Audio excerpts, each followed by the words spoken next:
Pepsters, kasama natin ngayon ang pinakabagong superhero at ang magko-concert na si Queen Mother Carla Estrada. Muntik pa maging Carla Ford eh. Okay. Pero pasok pa rin naman yon. Ayan. Gusto ko yung superhero, nakakatawa yun.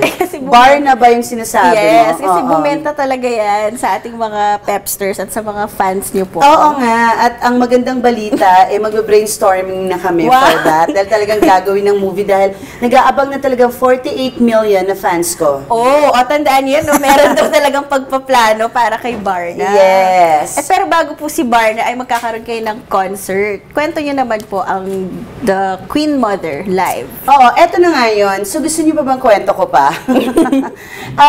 Meron tayong magaganap na nakakatawang gabi na punong-puno ng magagandang awitin. Ito ay eto na nga, Queen Mother Live. Kia Theater ito on April 30. So, kasi yung na-promote ko kahapon, April 31. Wala na palang April 31. So, wag ko kayo pupunta doon, wala na po kami noon.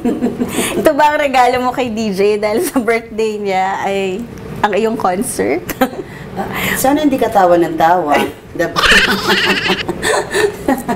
Ba't ka tawa ka ng tawa? Nag-interview ka dyan. Oo. Regalo, hindi naman kasi ayaw niya to eh. Nahihiya siya. Mas nahihiya siya dito. Pero pupunta sila, lahat ng mga anak ko present. Ano pong feeling na finally magko-concert po kayo at mas mapapakita niyo sa mga tao na yung singing prowess niya? Actually, ninenervyos na ako. Gusto ko na mag-back out eh. Pwede pa ba, Abby? Hindi na yata pwede. Sana matanggal yung nervyos ko sa gabing mismong yun. I think since hindi pa kami nakakapag-rehearsal, magsa-start pa lang ang rehearsals tonight. So, I think from there, medyo makakasurvive ako dun sa nervyos ko, no? Actually, kasi nagpa-perform naman ako nung araw sa harap because nag-start naman talaga ako bilang mang-aawit before ako naging artista.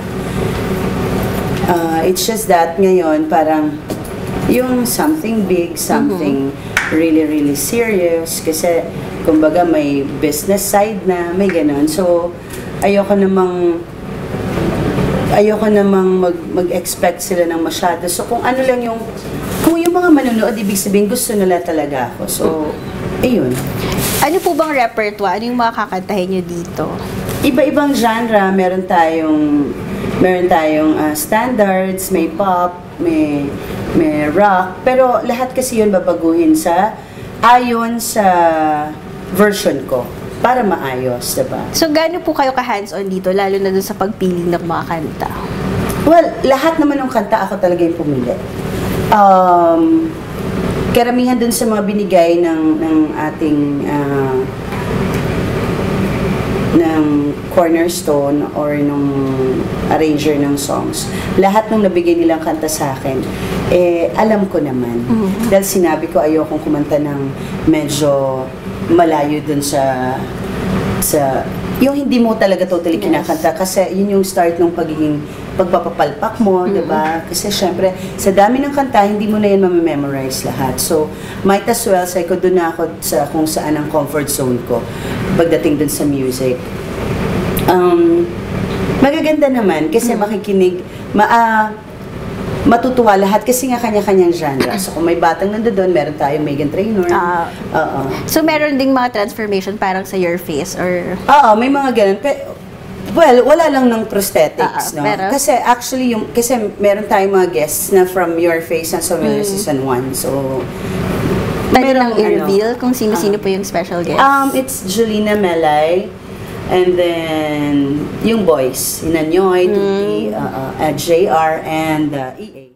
Lalo na ngayon, syempre si DJ, nag-post nga po kayo ng picture sa Instagram na yung screenshot nung pinagpapakilala nyo sa kanya dati, nung baby pa siya, di ba? Oo, di ba ang cute nun? Yes. Ano pong feeling na ngayon? Umiyak ako na. Nakakatuwa yun, di ba? Parang baby pa lang.